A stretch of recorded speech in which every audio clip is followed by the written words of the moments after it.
Bob? I agree with every word of that, but I'll just say a couple of extra words. That was extremely well put, Admiral.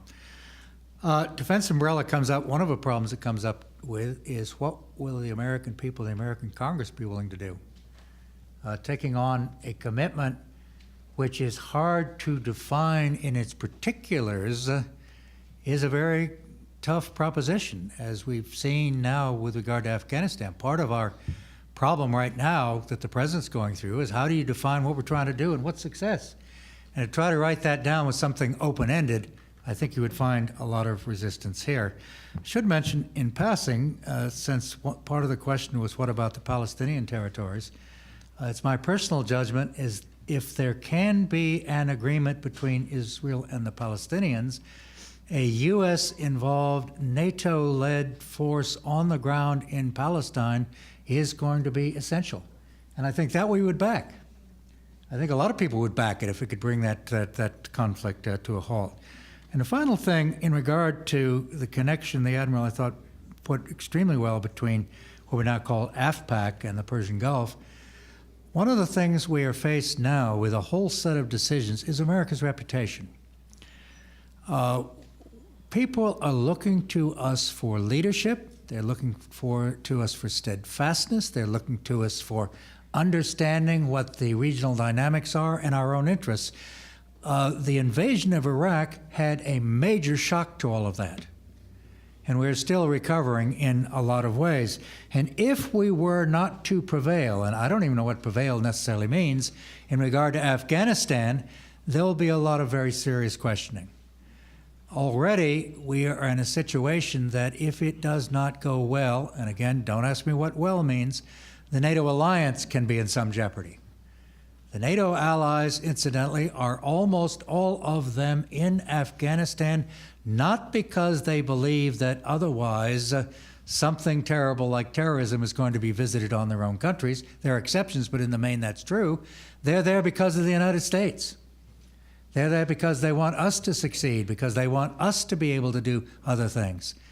And if we don't show that we are able in the long term to meet both our interests and their interests, then I think we're going to find a diminution of American influence, though not raw power, far greater than if we hadn't embarked at all.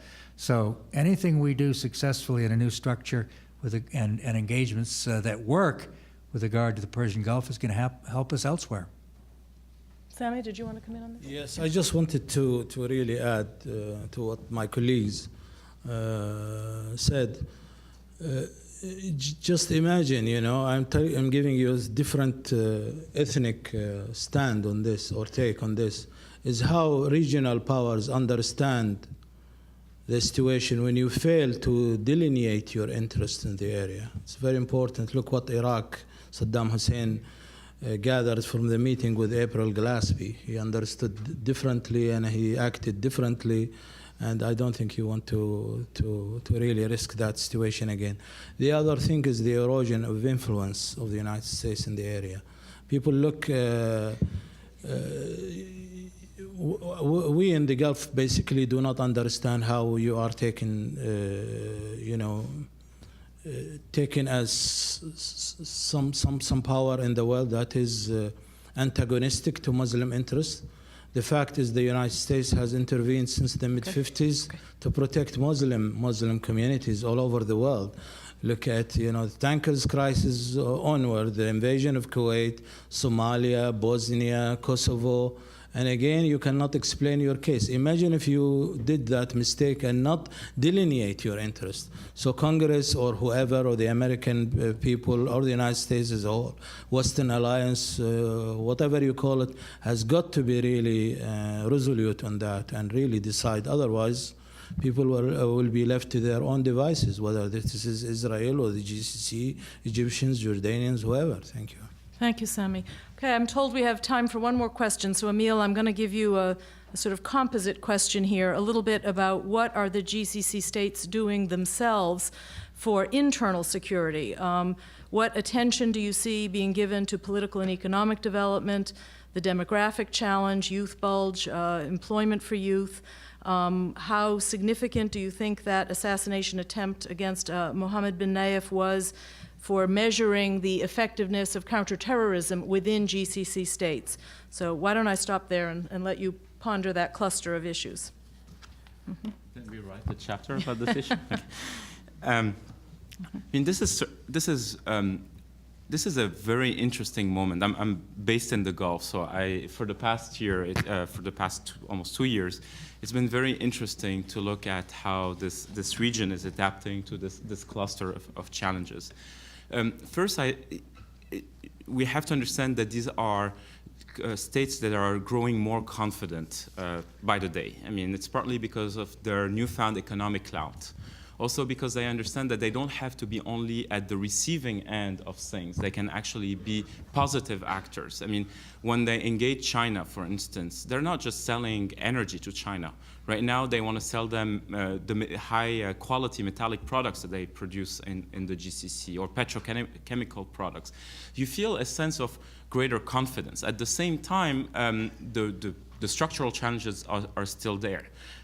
Creating enough jobs, convincing nationals to accept jobs in the private sector rather than in the public sector, deal with the imbalance between expatriates and nationals, actually involve people in the greater purpose, the greater task of national development. I think the people in the region are a bit afraid of modernity, but basically and this is why I think they trust their governments more than we assume. We tend to see them as very shaky governments and, you know, what's their legitimacy? I think people look up to their government and say, listen, this modernity business is pretty disorienting for us. We'll trust you, get it right, bring the investment, train us over time, and so on. The problem is that there's not enough time. It's difficult to be a rentier state because it creates sometimes the wrong intensive structures to deal with all these challenges. On the issue of radicalization, I think that despite the assassination attempt against Prince Mohammed, I think the Gulf states are doing a better job than I mean, we haven't seen these massive terrorist attacks in the smaller Gulf states. There have been some incidents in Kuwait and elsewhere, but nothing after 9/11. We imagine a region like completely covered with blood. It didn't happen. And the Saudis are taking this very seriously because it came so close to home. I mean, they had the attacks.